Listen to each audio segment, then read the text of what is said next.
Bismillahirrahmanirrahim. Assalamualaikum warahmatullahi wabarakatuh. Alhamdulillahilladzi arsala rasulahu bil huda wa dinil haq liyudhhirahu 'alad dini kullihi wa kafa billahi syahida. Wa asyhadu an la ilaha illallah wahdahu la syarika la iqraran bihi wa tauhida. Wa asyhadu anna Muhammadan abduhu wa rasuluhu. Allahumma shalli wa sallim ala nabiyina Muhammadin wa ala alihi wa ashabihi ajmain, amma ba'd. Ikhwan wa akhwati fillah, habibakumullah. Hadirin wal hadirat rahimani wa rahimakumullah. Insyaallah kita lanjutkan pembahasan kita dalam kitab Kasyfus Syubuhat karya Syekh Muhammad At-Tamimi An-Najdi rahimahullahu ta'ala.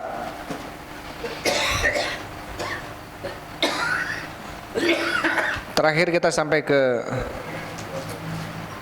ucapan beliau Syekh rahimahullahu ta'ala, arafta hina idin at-tauhid alladhi da'at ilaihi ar-rusulu wa aba'anil ikrari bihil musyrikun. Arafta, engkau mengetahui, hina idin, sekarang, ketika itu gitu ya, at-tauhid alladzi da'at ilaihi rusulu, tauhid yang diajak oleh para rasul, wa ba'anil ikrari bihi, dan menentang daripada pengikraran terhadap tauhid itu al-musyrikun, yaitu orang-orang musyrik, yaitu tauhid apa? Tauhid uluhiyah. Wa hadza tauhidu ma'na qaulika la ilaha illallah, yaitu tauhid, ya, pengertian dalam ucapanmu kalimat la ilaha illallah. Artinya tauhid yang dibawa oleh para rasul adalah tauhid la ilaha illallah yang diingkari oleh orang-orang musyrik, oleh orang-orang musyrikin pada zaman Rasul sallallahu alaihi wasallam. Waalaikumsalam warahmatullahi wabarakatuh. Fa innal ilaha indahum, maka al-ilah, sesembahan, Tuhan, indahum, di sisi mereka, di sisi orang-orang musyrikin ketika itu pada zaman Nabi, huwallazi yuqsadu li ajli hadhil umur, yaitu zat yang dimaksudkan untuk perkara-perkara ini. Itu perkara-perkara apa? Itu peribadatan. Sawaun kana malakan aw nabiyan aw waliyan aw syajaratan aw qabran aw jinniyan. Sama saja apakah dia seorang malaikat, seorang nabi, seorang wali, baik pohon ataupun kuburan ataupun bahkan seorang jin sekalipun, ya. Tatkala apa? Tatkala tentunya orang-orang musyrikin terdahulu kemudian memaksudkan tujuan mereka kepada yang disebutkan tadi, malaikat, seorang nabi, wali, kepada pohon, kepada kuburan, bahkan kepada jin sekalipun.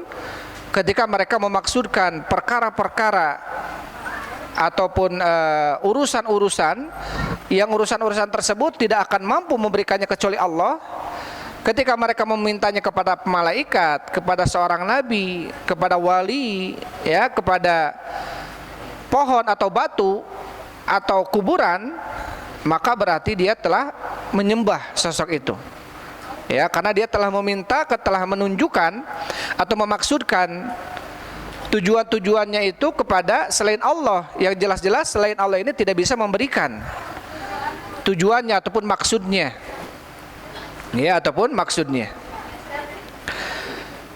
Kemudian lam yuridu annal ilaha huwal khaliqur raziqul mudabbiru, maka dan mereka tidak menginginkan, memaksudkan bahwasanya ilah, sesembahan yang mereka sembah ini, dialah al-khaliq, dialah zat yang menciptakan, ar-raziq, yang memberikan rizki, al-mudabbir, yang mengatur.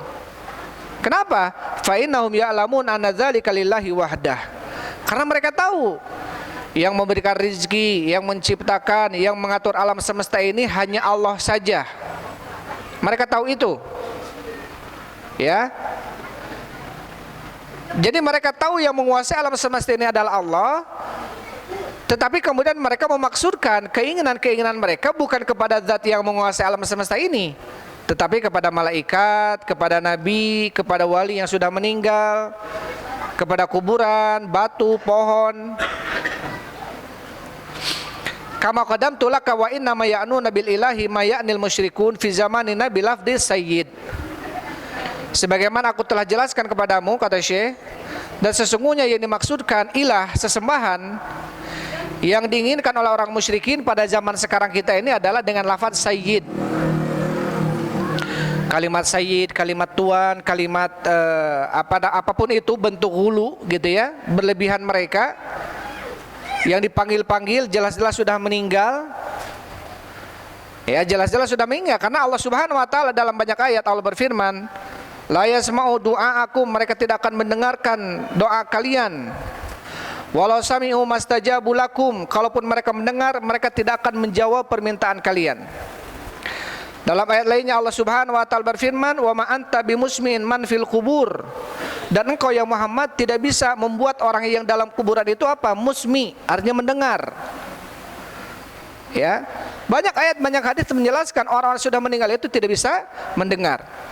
Adapun ungkapan Rasul sallallahu alaihi wasallam kepada mayit-mayit musyrikin yang meninggal di perang Badar, kata Rasulullah, sesungguhnya kalian telah mendapatkan apa yang telah dijanjikan oleh Allah untuk kalian.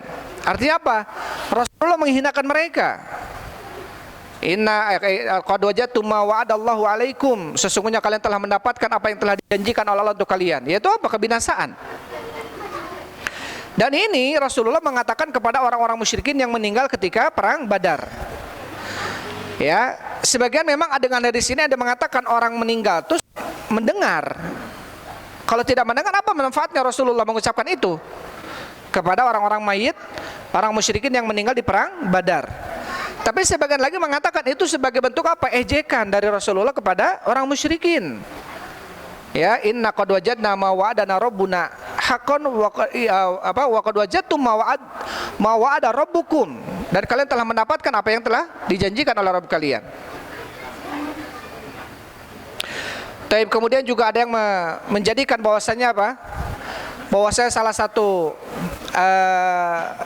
dalil yang mereka bawakan bahwasanya orang meninggal ini bisa mendengar, itu salah satu hadis bahwasanya Rasul sallallahu alaihi wasallam bahwasanya orang yang meninggal dalam kuburan maka mereka akan mendengarkan terumpah orang yang mengantarkan kuburan. Akhir dari terumpahnya, ya, akhir dari terumpah orang yang menghadiri kuburan, maka penghuni kuburan akan mendengarkan. Kemudian juga doa Rasulullah ketika assalamualaikum ya ahlad diyar, masuk ke kuburan kaum muslimin dan mengatakan assalamualaikum atau assalamualaikum, keselamatan bagi kalian wahai penduduk kubur. Ini doa dari Rasul sallallahu alaihi wasallam kepada mereka, bukan berarti meminta jawaban waalaikumsalam ya kepada orang yang hidup. Karena keumuman ayat, keumuman hadis menjelaskan bahwasanya orang meninggal itu tidak bisa mendengarkan. Kalaupun kata Allah, ya, walau sami'u, kalaupun mereka mendengar, mastajabu lakum, mereka tidak akan menjawab permintaan kalian. Kalaupun mendengar, mereka tidak bisa menjawab permintaan kita. Justru mereka sedang butuh dari doa kita sekarang. Ya, butuh dari doa apa? Agar Allah mengampuninya, agar Allah memberikan rahmat kepadanya. Taib. Fatahum Nabi sallallahu alaihi wasallam, maka datang kepada mereka Nabi sallallahu alaihi wasallam, yad'uhum ila kalimat tauhid, mengajak mereka untuk kepada suatu kalimat, yaitu kalimat tauhid. Apa itu? Wahiyya la ilaha illallah. Yaitu kalimat la ilaha illallah. Wal muradu bin hadhil kalimati ma'naha la mujarradu lafdhiha. Dan yang diinginkan dari kalimat ini, pengertian kalimat la ilaha illallah bukan lafadznya saja. Karena kalau lafadznya saja la ilaha illallah, banyak kemudian orang-orang sekarang mereka mengucapkan kalimat la ilaha illallah. Sedangkan orang-orang musyrikin pada zaman Rasulullah ketika dikatakan kepada mereka la ilaha illallah, mereka nggak mau mengucapkan la ilaha illallah. Karena apa? Karena mereka mengerti maksud daripada kalimat la ilaha illallah ini. Apa maksudnya? Berarti harus meninggalkan sesembahan-sesembahan selain Allah. Ya, Makanya Allah Subhanahu wa taala berfirman, wa idza qila lahum la ilaha illallah yastakbirun. Apabila dikatakan kepada mereka kalimat la ilaha illallah, yastakbirun, sombong mereka. Mereka enggak mau mengucapkan kalimat la ilaha illallah. Ya, artinya orang-orang musyrikin ketika diperintahkan oleh Rasulullah, qul la ilaha illallah tuflihu, katakanlah oleh kalian kalimat la ilaha illallah, kalian akan beruntung. Mereka nggak mau mengucapkan kalimat la ilaha illallah. Karena apa? Karena mereka tahu ya konsekuensi dari mengucapkan kalimat la ilaha illallah, berarti mereka tidak boleh datang ke kuburan minta-minta dikubur. Berarti mereka tidak boleh datang lagi ke patung yang namanya Lata, Manna, Uzza. Nggak boleh. Berarti mereka harus meninggalkan seluruh sesembahan-sesembahan mereka dan menyerahkannya hanya untuk Allah saja. Mereka nggak mau. Mereka nggak mau itu. Karena apa? Karena yang diinginkan dari kalimat la ilaha illallah ini bukan hanya lafaz saja, tapi juga maknanya, pengertiannya. Ya, tetapi juga apa? Pengertiannya. Tetapi berbeda dengan orang-orang kaum muslimin yang mengaku dirinya muslim sekarang. Ya, kita tidak bisa menutup mata. Banyak orang-orang kemudian apa? Banyak mengucapkan kalimat la ilaha illallah, tapi di siang harinya mereka ke dukun. Tanya-tanya ke dukun. Ya, bagaimana nasib saya? Saya dilahirkan tanggal sekian bulan ini. Oh, berarti sionya sio kambing gitu ya. Sionya sio kerbau. Berarti nanti kamu hidup akan begini dan begitu. Percaya aja. Tadi saya kemarin lihat kelihatan apa, kehilangan motor. Dia raba tangannya. Diramal. Oh, pencurinya ada di daerah ini. Ya. Dia bertanya. Padahal yang mengetahui gaib hanya siapa? Hanya Allah Subhanahu wa taala.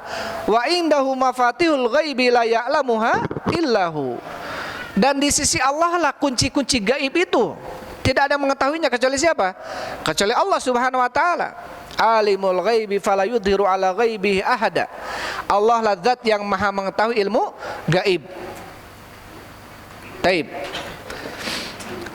Jadi orang-orang musyrikin dahulu mereka kenapa tidak mau mengucapkan kalimat la ilaha illallah? Karena mereka tahu artinya. Kalau mereka mengucapkan kalimat la ilaha illallah, berarti mereka nggak boleh lagi mereka kemudian datang ke dukun, nggak boleh lagi kemudian mereka simpan-simpan sesajen gitu ya, nggak boleh lagi kemudian mereka apa? Minta-minta kepada penghuni kubur.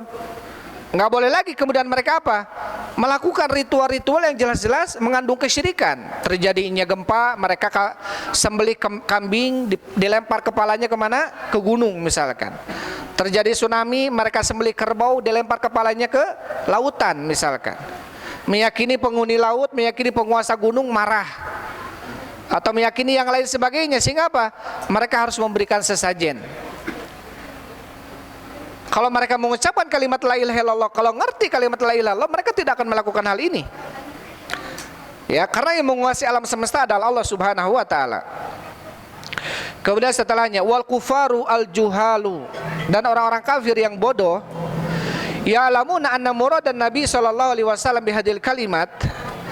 Orang-orang kafir yang bodoh, mereka mengetahui bahwasanya maksud Nabi daripada kalimat ini, kalimat la ilaha illallah ini adalah ifradullahi ta'ala bita'alluqi, yaitu hanya mengesahkan Allah Subhanahu wa taala di dalam ta'alluq. Kaitan kita, ketergantungan kita hanya kepada Allah saja. Ya. Wal kufru bima yu'badu min dunillah, dan mengkafiri terhadap apa-apa yang disembah selain Allah. Wal bara'atu minhu, dan berlepas diri dari perbuatan-perbuatannya, yaitu perbuatan kesyirikan. Jadi orang-orang kafir, orang-orang musyrikin pada zaman Rasulullah, orang bodohnya saja, ketika Rasulullah mengatakan kepada mereka, ucapkan kalimat la ilaha illallah, kalian akan beruntung. Sampai ketika Abu Thalib pamannya Rasulullah mau meninggal, sakaratul maut, datang Rasulullah menjenguknya, dan di sisi Abu Thalib ada Abu Jahal ketika itu. Ini dalam hadis Bukhari. Yang dari sahabat Musayyib. Kemudian ketika Rasulullah menjenguk pamannya yang sangat mencintai Rasulullah ini, Abu Thalib, kemudian Rasul mengatakan, ya am, wahai paman, katakanlah olehmu kalimat la ilaha illallah, uhaju laka biha indallah, yang aku akan menolongmu nanti di sisi Allah. Artinya kalimat la ilaha ini akan menjadi syafaat nanti.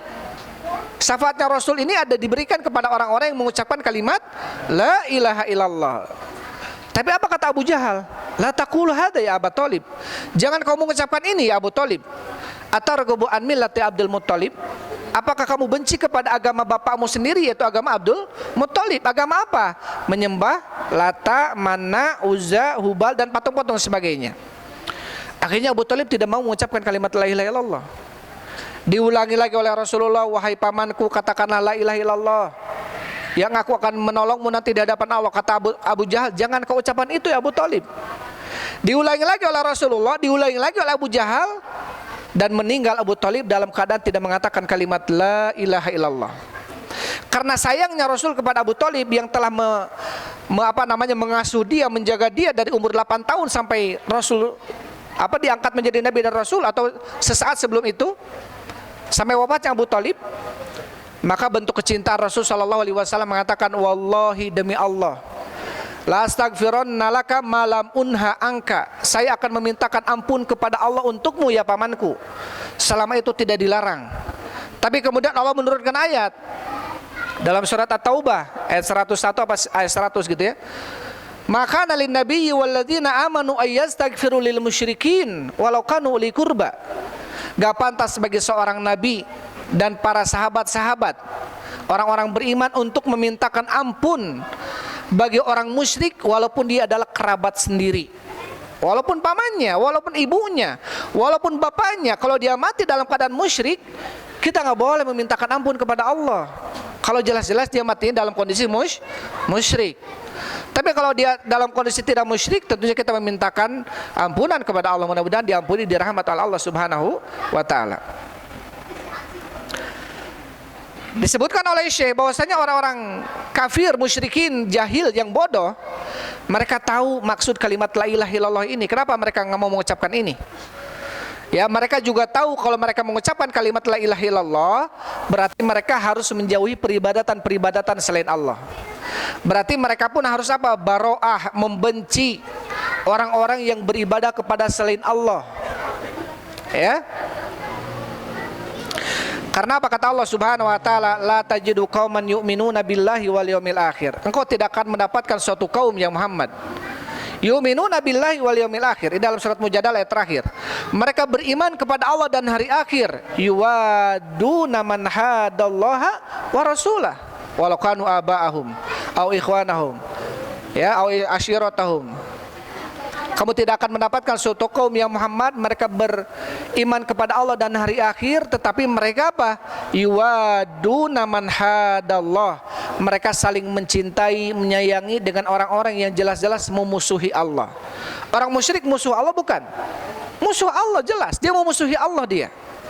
Karena apa? Karena dia menduakan Allah. Maka orang yang beriman, orang yang bertauhid, dia harus benci kepada orang yang memusuhi Allah. Gak pantas bagi kita sekarang orang yang bertauhid, mengagungkan Allah dengan cara beribadah hanya kepadanya, tapi kita masih duduk dengan orang-orang yang jelas-jelas dia musuh Allah. Walaupun gak nyadar dia memusuhi Allah, tapi dia misalkan dukun misalkan. Tapi misalkan dia mengetahui apa yang akan terjadi besok, berarti secara tidak langsung seakan-akan dia tahu tentang ilmu gaib. Padahal tidak ada yang tahu ilmu gaib kecuali siapa? Allah. Berarti dengan pengakuan itu maka dikatakan sebagai dajjal, kata Rasulullah. Ya, baini wa baina sa'ah, antaraku dengan hari kiamat salatuna dajjaluna kadzabun, akan ada dulu 30 orang dan dia sebagai dajjal. Apa itu dajjal? Kadzabun, pendusta mereka. Ya, yad'una nubuwah, mereka mengakui kenabian. Kadzab namanya, atau pengertiannya adalah pendusta. Dan dukun-dukun ini pendusta. Ya, mereka meramal-ramal seakan-akan tahu apa yang akan terjadi, padahal itu penipuan. Banyak orang tertipu dengan itu. Hati-hati. Walaupun kadang-kadang terjadi, walaupun kadang-kadang terbukti apa yang disampaikan, ini Allah Subhanahu wa taala justru menguji dengan kondisi itu. Kalau kita pernah lewat dalam kitab Tauhid bagaimana perjanjian antara dukun dengan syaitan, dengan jin untuk mencuri berita dari langit, itu berat.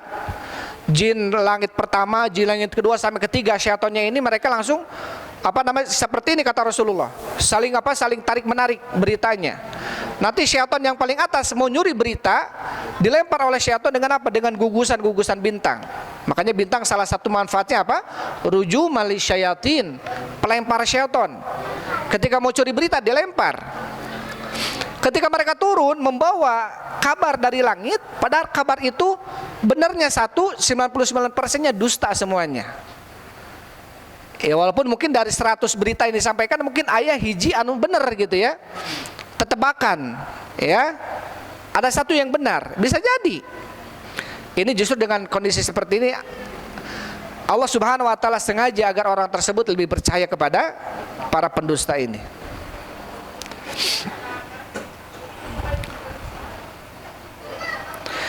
Jadi orang-orang musyrikin yang bodohnya pun apa? Ngerti kalimat la ilaha illallah itu berarti apa? La ma'budu bihaqqin illallah. Tidak ada sesembahan yang berhak disembah kecuali Allah. Ketika kita mengucapkan la ilaha illallah berarti kita harus meninggalkan sesembahan selain Allah. Berarti kita harus benci kepada orang-orang yang menyembah kepada selain Allah. Kemudian fa'innahu lama qala lahum, maka sesungguhnya Rasulullah ketika Rasul mengucapkan kepada mereka, qulu, ucapkan oleh kalian la ilaha illallah, yaitu kalimat la ilaha illallah. Qalu, mereka mengatakan, aja'ala alihata ilahan wahida inna hadza la syai'un ujab. Dalam surat Shad ayat 5 ya. Aja'alal alihata ilahan wahidan inna hadza la syai'un ujab. Aja'al, apakah dia Muhammad ya menjadikan alihata ilahan wahida, sesembahan yang banyak ini menjadi sesembahan yang satu? Kami punya sesembahan, ada Lata, ada Manna, ada Uzza, ada Hubal. Kemudian Muhammad datang baru kemarin sore ini memerintahkan kami untuk meninggalkan sesembahan nenek moyang kami. Ya, inna wajadna aba'ana ala ummah. Sesungguhnya kami telah mendapatkan nenek moyang kami ini di atas hidayah, kata mereka. Di atas ummah, di atas petunjuk, kata mereka. Wa inna ala atharihim muqtadun. Dan kami tetap akan berpetunjuk dengan petunjuk mereka, kata orang musyrikin. Walaupun engkau yang Muhammad datang gitu ya memerintahkan kepada kami untuk menjadikan sesembahan yang banyak itu menjadi sesembahan yang satu, inna hadza la syai'un ujab, sesungguhnya ini adalah perkara yang sangat mengherankan, sangat menakjubkan sekali. Bagaimana bisa baru lahir kemarin kita sudah bernenek moyang bergenerasi-generasi menyembah sesembahan kami yang banyak, kamu datang baru kemarin sore memerintahkan untuk menyembah Allah saja gitu. Karena mereka pun menyembah Allah. Mereka menyembah Allah, tetapi di sisi lain mereka juga menyembah selain Allah. Jadi apa-apa mereka menyekutukan Allah.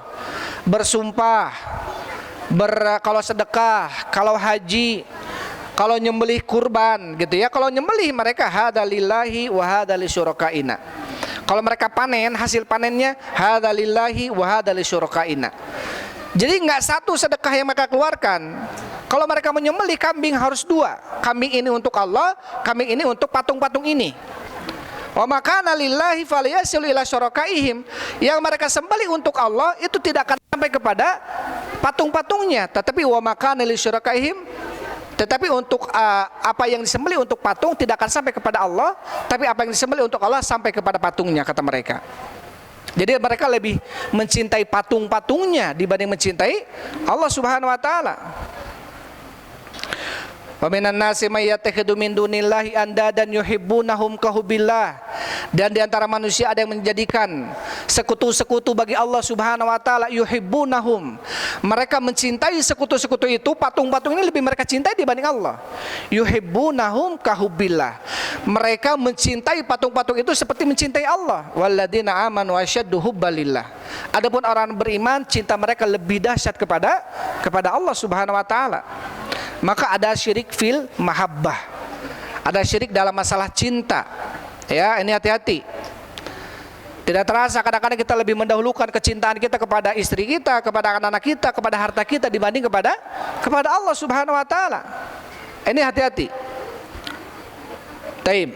Kemudian setelahnya Syekh mengatakan fa idza arafta annal juhalal kufar, Apabila kau mengetahui bahwasanya orang-orang jahil, orang-orang kafir musyrikin ya'rifuna dzalika, mengetahui itu artinya orang-orang musyrikin bodohnya aja tahu kalau kalimat la ilaha illallah tuh kalau diucapkan berarti mereka harus meninggalkan sesembahan selain Allah. Konsekuensinya itu, mereka tahu itu. Fal ajabu mimman yadail Islam, maka sangat mengherankan orang-orang yang mengaku dirinya Islam, wa huwa la ya'rifu min tafsiri hadil kalimati, tetapi dia tidak mengerti tentang tafsiran kalimat ini. Ya, ma'arafahul juhalul kafarah, yang diketahui oleh orang kafir yang bodoh. Orang kafir bodoh saja tahu kalimat la ilaha illallah itu adalah kalimat yang harus meninggalkan sesembahan selain Allah. Masa orang-orang yang mengaku dirinya Islam dia tidak tahu, gitu kata Syekh. Bal yadhunnu anna dzalika huwa talaffudu bi hurufiha min ghairi tiqadil qalbi. Bahkan menyangka bahwasanya kalimat la ilaha illallah itu adalah hanya melafadzkan dengan lisan saja, la ilaha illallah. Min ghairi tiqadil qalbi, tanpa meyakini dengan hati. Li syai'in minal ma'ani, daripada makna-maknanya, daripada pengertiannya. Padahal Allah Subhanahu wa taala memerintahkan kita qulu la ilaha illallah. Rasul sallallahu alaihi wasallam memerintahkan kita untuk mengucapkan kalimat la ilaha illallah bukan hanya di lisan saja. Qaulun bil lisan wa i'tiqadun bil jinan wal amalu bil jawarihi wal arkan. Diucapkan dengan lisan la ilaha illallah, diyakini dengan hati betul-betul tidak ada sesembahan yang berhak disembah kecuali Allah, diamalkan, dikonsekuensikan, dibuktikan dengan anggota badan kita bahwasanya tidak ada yang berhak disembah kecuali Allah. Di sisi lain dia mengatakan la ilaha illallah, tapi di sisi lain dia datang ke kuburan minta-minta ke kubur. Ini kontradiksi enggak antara ucapan dia dengan amalan? Jelas kontradiksi. Jelas kontradiksi. Berarti apa? Dia hanya mengucapkan di lisan, tidak mengamalkan dengan anggota badan. Padahal orang musyrikin dulu saja, orang bodohnya saja, mereka tahu ini. Makanya kenapa mereka nggak mau mengucapkan kalimat la ilaha illallah? Padahal kan mudah, tinggal ucapan aja la ilaha illallah gitu. Ya, padahal kan mudah.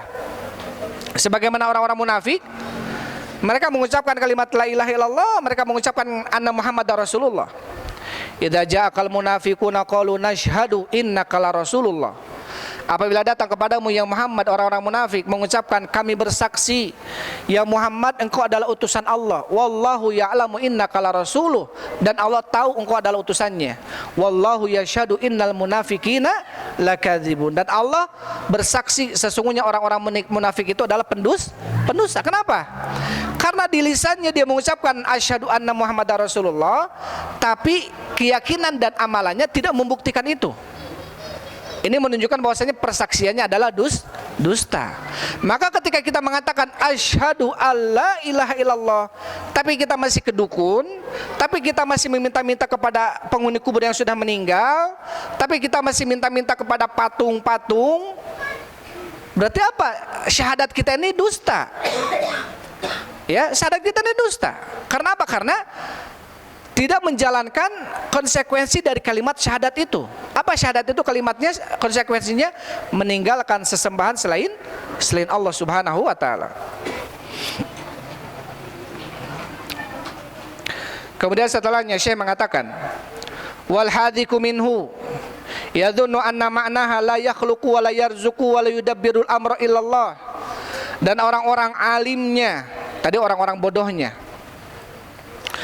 wal hadiku minhu, dan orang-orang alimnya menyangka bahwasanya pengertian dari kalimat la ilaha illallah itu adalah la yakhluq, tidak ada yang menciptakan, wala yarzuk, tidak ada yang memberikan rizki, wala yudabbir, tidak ada yang mengatur al-amr, urusan, illallah, kecuali Allah. Jadi mereka menyangka bahwasanya kalimat la ilaha illallah yang dimaksud itu adalah tauhid rububiyah. Ya, bahwasanya tidak ada yang menciptakan, tidak ada yang menghidupkan, tidak ada yang mengatur alam semesta ini kecuali siapa? Allah. Memang betul, tidak ada yang menciptakan, mengatur alam semesta, memberikan rezeki kecuali siapa? Allah. Dan ini diyakini oleh orang-orang musyrikin pada zaman dulu. Taib. Jadi ini diyakini oleh orang musyrikin pada zaman dulu.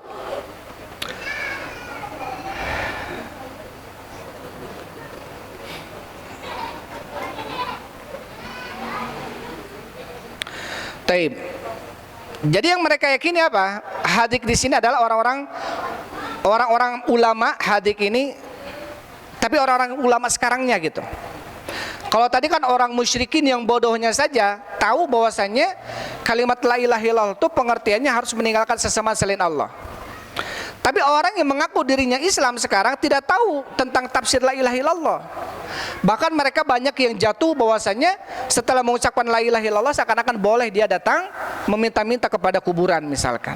Datang ke dukun bertanya tentang perkara gaib. Karena apa? Wal hadiku minhum, dan orang-orang pinternya di antara mereka menyangka bahwasanya kalimat la ilaha illallah itu adalah la raziko, la khaliko, la mudabbirul amro illallah. Jadi yang mereka pahami kalimat la ilaha illallah itu adalah harus meyakini bahwasanya tidak ada yang menciptakan, memberikan rezeki, menghidupkan, mematikan, mengatur alam semesta kecuali Allah. Jadi yang mereka pahami kalimat la ilaha illallah seperti ini. Padahal bukan itu. Ya, padahal bukan itu. Yang dimaksud dengan kalimat la ilaha illallah adalah la ma'budu bihaqqin illallah. Tidak ada sesembahan yang berhak disembah kecuali Allah.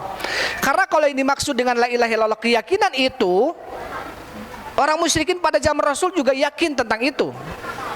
Wa idza qila lahum la ilaha illallah wala in sa'altahum man khalaqas samawati wal arda la yaqulunallah. Apabila kamu bertanya kepada mereka ya Muhammad, kepada siapa maksudnya? Kepada orang-orang musyrikin dulu pada zaman Rasul. Siapa yang telah menciptakan langit dan bumi? La yaqulunallah, ada lam taukid, ada nun taukid. Dalam satu kalimat ketika ada dua huruf taukid menunjukkan bahwasanya pasti mereka akan menjawab Allah. Dan betul.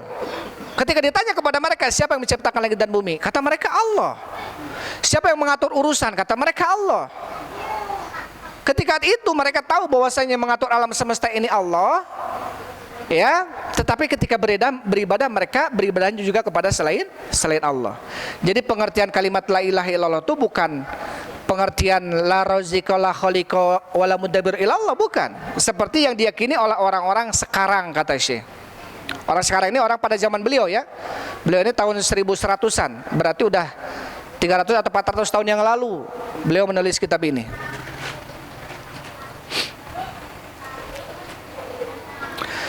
Kemudian kata Syekh, fala khayra fi rajulin juhalil kufari a'lamu minhu bima'na la ilaha illallah. Maka tidak ada kebaikan ya di dalam diri seseorang yang jahil, yang kafir, dan dia lebih tahu tentang kalimat la ilaha illallah dibanding dia. Ini orang jahil, orang kafir dulu pada zaman Rasulullah tahu kalimat la ilaha illallah itu pengertiannya apa? La ma'budu bihaqqin illallah. Tidak ada yang berhak disembah kecuali Allah. Ini siapa nih? Orang musyrikin yang bodoh pada zaman Rasul. Kenapa kemudian kita katakan itu? Karena mereka orang musyrikin bodohnya saja nggak mau mengucapkan kalimat la ilaha illallah. Karena tahu konsekuensinya berarti harus meninggalkan sesembahan selain Allah. Tapi orang-orang sekarang yang mengaku dirinya muslim, bahkan mungkin mereka mengaku dirinya pintar gitu ya, tapi nggak tahu pengertian kalimat la ilaha illallah.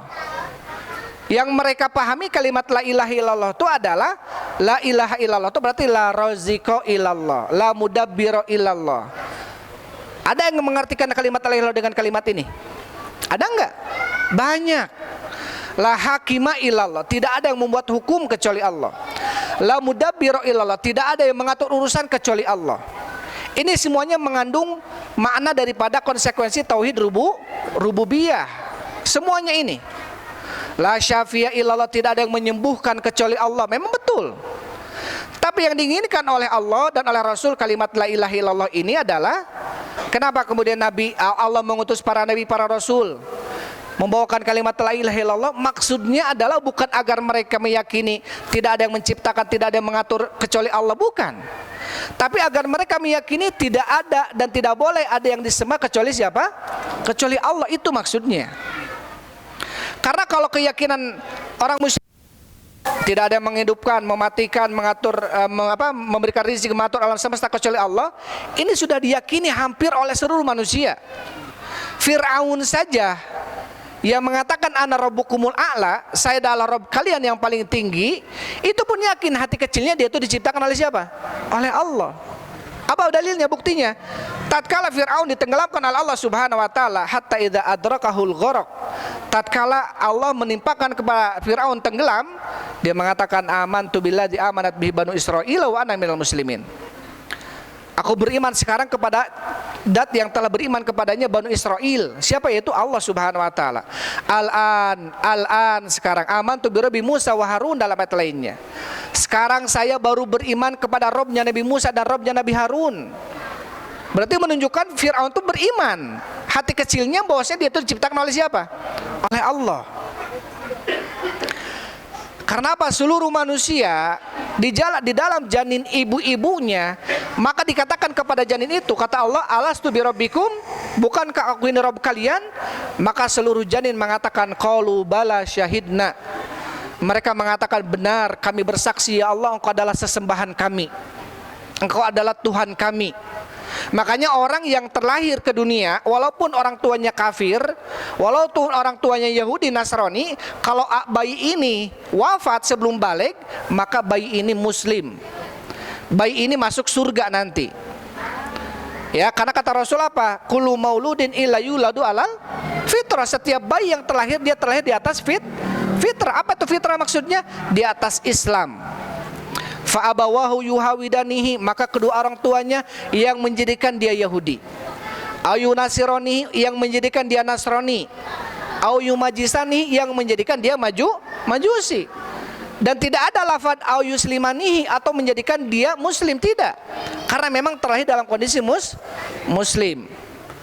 Ya, makanya bayi-bayi yang muslim, orang tuanya muslim, dididik dengan Islam, nggak perlu dia mengucapkan 2 kalimat syahadat lagi. Cara syahadat mana? Sok kurang saksian syahadat lah bisa benar Islamna. Udah muslim dia dari lahir. Ngapain sekarang kudu syahadat deui? Tiap hari dia syahadat dalam salatnya. Apalagi kudu disaksikan ku imamna. Seakan-akan enggak sah kalau dia tidak mengucapkan syahadat di depan imamnya. Nah, ini bahaya ini pemikiran seperti ini. Karena setiap manusia yang terlahir dalam kondisi apa? Muslim. Apalagi orang tua kita muslim, mengajarkan kita tentang bagaimana bacaan sholat, syahadatain setiap sholat kita, asyhadu alla ilaha illallah wa asyhadu anna muhammadar rasulullah. Kita bersyahadat tiap sholat.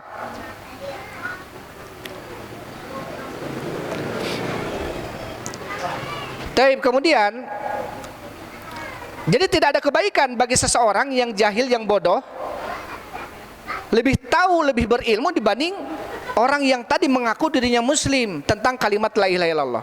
Orang bodoh kafir saja tahu tentang kalimat ini. Masa kita orang yang mengaku diri kita muslim tapi nggak tahu tentang pengertian la ilaha illallah? Ya, karena selama ini kita menganggap pengertian la ilaha illallah itu adalah la razika, la khaliqa, la mudabbira illallah. Tidak ada yang memberikan rizki, tidak ada yang memberikan menghidupkan, tidak ada yang mengatur alam semesta kecuali Allah. Pengertian ini bukan tidak tepat, bukan salah, tapi kurang tepat. Karena yang dimaksud dengan kalimat la ilaha illallah yang diinginkan Allah dan Rasulnya adalah la ma'buda bihaqqin illallah. Sebagaimana dalam surat Al-Anbiya ya, dan ayat lainnya, dzalika bi annallaha huwal haq wa anna ma yad'una min dunihil batil. Itulah sesungguhnya Allah Subhanahu wa taala dialah zat yang paling berhak disembah, dan apa-apa selain Allah maka batil untuk disembah, batal. Idza arafta ma qultu laka ma'rifata qalbin, apabila kamu mengetahui apa yang telah aku ucapkan kepadamu dengan dengan pengetahuan hati, artinya dengan yakin. Artinya apa? Yakin. Kalimat la ilaha illallah itu artinya la ma'buda bihaqqin illallah. Kita harus ulang-ulang ini gitu ya. Harus tegaskan bahwasanya kalimat la ilaha illallah itu artinya apa? Tidak ada sesembahan yang berhak disembah kecuali Allah. Bukan tidak ada yang mengatur alam semesta kecuali Allah, bukan tidak ada yang memberikan rezeki kecuali Allah. Walaupun itu betul, tidak ada yang mengatur alam semesta kecuali siapa? Allah. Tapi keyakinan itu tidak bermanfaat bagi kita, ibadahnya hanya untuk Allah. Buktinya orang musyrikin meyakini enggak kalau yang menciptakan mereka Allah? Yakin. Orang musyrikin zaman dulu, zaman Nabi, yakin enggak kalau alam semesta ini diciptakan oleh Allah? Yakin. Tapi kenapa mereka diperangi oleh Allah? Kenapa diperangi oleh Rasulullah? Karena mereka tidak menyerahkan ibadahnya hanya untuk Allah. Jika kamu tahu apa yang aku ucapkan dengan pengetahuan yakin hati gitu ya, Wa arafta syirka billahi alladzi qala Allahu fihi, dan kamu tahu kesyirikan kepada Allah yang mana Allah telah berfirman di dalamnya tentang kesyirikan, ya, dalam surat An-Nisa ayat 48, innallaha la yaghfiru an yushraka bihi, sesungguhnya Allah tidak akan mengampuni, ya, dosa syirik. Wa yaghfiru ma dzuna dzalika liman yasha, dan Allah akan mengampuni apa-apa yang di bawah itu liman yasha, bagi siapa yang dikehendaki oleh Allah Subhanahu wa taala. Artinya apa? Artinya ketika kamu tahu bahwasannya kalimat la ilaha illallah itu adalah kita harus beribadah hanya kepada Allah, ketika kamu tahu dengan ayat ini bahwasanya orang yang mati dalam kondisi dia menyekutukan Allah, dia tidak akan layak firu, tidak akan diampuni oleh Allah. Jadi orang yang wafat dalam kondisi dia musyrik, maka apa kata Allah? Innallaha la yaghfiru, sesungguhnya Allah tidak akan mengampuni orang yang melakukan kesyirikan. Tentunya dia melakukan kesyirikan, matinya dalam kondisi musyrik, belum bertaubat sama Allah. Tapi kalau dia melakukan kesyirikan terus kemudian bertobat dan mati dan sudah bertobat, maka insya Allah dia diampuni oleh Allah Subhanahu wa taala. Maksud ayat ini adalah Allah tidak akan mengampuni dosa yang melakukan kesyirikan kepadanya dan mati di atas musyrik. Buktinya para sahabat banyak yang musyrik dulu sebelum masuk Islam. Tapi ketika beliau masuk Islam dan wafat di atas Islam, maka dijamin surga oleh Allah Subhanahu wa taala. Maksud ayat ini adalah orang yang melakukan kesyirikan, belum bertaubat sama Allah, matinya di atas kesyirikan, maka tidak akan ada pintu taubat. Kita tahu bagaimana Allah berfirman, wa kataba ala nafsir rahmah, dan Allah telah mewajibkan bagi dirinya rahmat. Innallaha ghafurur rahim, sesungguhnya Allah Maha Pengampun lagi Maha Penyayang. Innalillahi mi'atur rahmah, sesungguhnya Allah mempunyai 100 rahmat. Nazala biha wahid, dan Allah turunkan sekarang satu rahmat ini yang kemudian saling menyayangi antara suami dengan istri, antara anak dengan orang tuanya, bahkan antara binatang buas dengan anaknya saling menyayangi, itu dengan satu rahmat yang Allah bagikan. Kapan 99 ini Allah turunkan? Nanti di hari kiamat. Banyak orang-orang yang melakukan dosa banyak gitu ya, yang terpenting dia tidak berbuat syirik sama Allah, Allah akan ampuni dia dengan 99 rahmat ini. Tetapi di dunia ini, apa kata Allah? Allah tidak akan mengampuni dosa syirik. Di sisi lain Allah Maha Pengampun, Allah Maha Penyayang, Allah mempunyai 100 rahmat. Tetapi bagi pelaku kesyirikan tidak ada maaf bagimu. Allah tutup pintu maaf bagi pelaku kesyirikan. Saking bahayanya syirik, sampai kita tahu Nabi Ibrahim alaihissalam sendirian dia berdakwah. Bapaknya didakwahi, terus didakwahi sama Ibrahim alaihissalam. Ya abati lima ta'budu ma la yasma'u wa la yubsiru wa la yughni anka syai'an. Ya abati inni qad ja'ani minal ilmi ma lam ya'tika fattabi'ni ahdika siratan sawiyya. Didakwahi oleh Nabi Ibrahim, kemudian apa? Araghibun anta an alihati ya Ibrahim? Apakah kau benci kepada sesembahanku ya Ibrahim? La arjumannaka wahjurni maliya. Saya akan lempar kamu, saya akan rajam kamu. Biarkan saya sendiri, kata bapaknya. Tapi Nabi Ibrahim tetap ya memintakan ampun kepada Allah untuk bapaknya yang melakukan kesyirikan, tetapi tidak diampuni. Wa makana istighfar Ibrahim li abihi illa am mau'idatin wa'adaha iya. Adapun istighfarnya Nabi Ibrahim kepada Allah untuk bapaknya, karena Allah telah memberikan janji. Ketika itu apa? Nabi Ibrahim alaihissalam meminta kepada Allah, Rabbi la tukhzini yauma yub'atsun. Ya Allah, jangan kau hinakan aku di hari kebangkitan. Yauma la yanfa'u malun wala banun, hari di mana tidak akan bermanfaat harta dan anak-anak. Jadi Nabi Ibrahim alaihissalam minta kepada Allah untuk tidak dihinakan nanti di hadapan manusia. Artinya Nabi Ibrahim mendakwahkan kepada umat untuk tidak boleh melakukan kesyirikan agar selamat dari neraka Allah. Tapi bapaknya sendiri masuk neraka melakukan kesyirikan. Nabi Ibrahim merasa malu dari itu. Maka minta sama Allah untuk tidak dipermalukan. Akhirnya Allah kabulkan Nabi Ibrahim alaihissalam. Bapaknya nanti dilemparkan ke neraka bukan dalam bentuk wujud bapaknya. Dalam riwayat Bukhari itu dirubah menjadi seekor hewan. Dilemparkan kepada neraka dan ternyata itu adalah Azar, bapaknya Nabi Ibrahim. Orang nggak ada tahu itu bapaknya Nabi Ibrahim. Karena Allah kabulkan agar tidak merasa malu karena bapaknya masuk neraka. Nabi Ibrahim saja yang kita tahu bagaimana tauhidnya kuat. masih tetap khawatir terjadi kesyirikan pada diri dan keluarganya. Wa idh qala Ibrahim rabbij'al hadza balada amina wajnubni wa baniya an na'budal asnam. Ya, ketika Ibrahim mengatakan rabbij'al hadza baladan amina, ya Allah jadikanlah negeri Mekah ini negeri yang aman dan jauhkanlah saya dan anak keturunan saya dari menyembah patung. Artinya Nabi Ibrahim apa? Mengkhawatirkan diri dan keluarganya untuk jatuh kepada kesyirikan. Sampai Rasul sallallahu alaihi wasallam mengatakan kepada para sahabatnya, wallahi demi Allah, ma akhafu alaikum, atau in akhwafa ma akhafu alaikum syirkal asghar. Demi Allah para sahabatku, sesungguhnya tidak ada yang paling aku khawatirkan untuk kalian dari perkara-perkara yang paling aku khawatirkan dibanding syirik kecil. Fasu'ila anhu faqala ar-riya. Kemudian Rasul ditanya, apa itu syirik kecil ya Rasulullah? Faqala ar-riya. Rasul mengatakan riya. Rasul mengatakan ini kepada para sahabat awal-awal Islam yang dijamin surga mereka. Kata Rasulullah, demi Allah, tidak ada yang paling aku khawatirkan untuk kalian dibanding syirik kecil.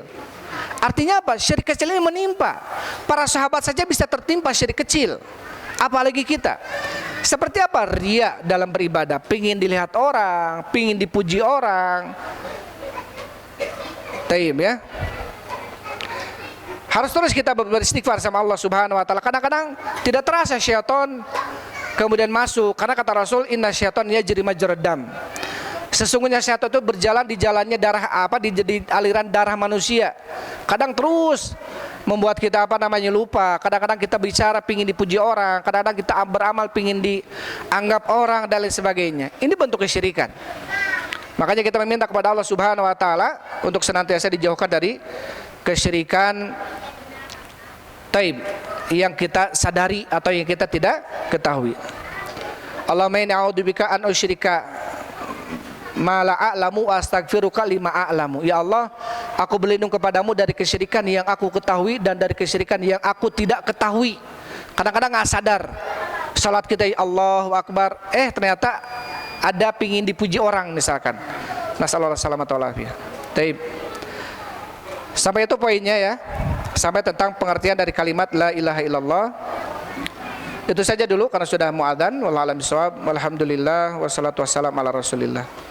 Subhanakallahumma rabbana wa bihamdik asyhadu an la ilaha illa anta astaghfiruka wa atubu ilaik.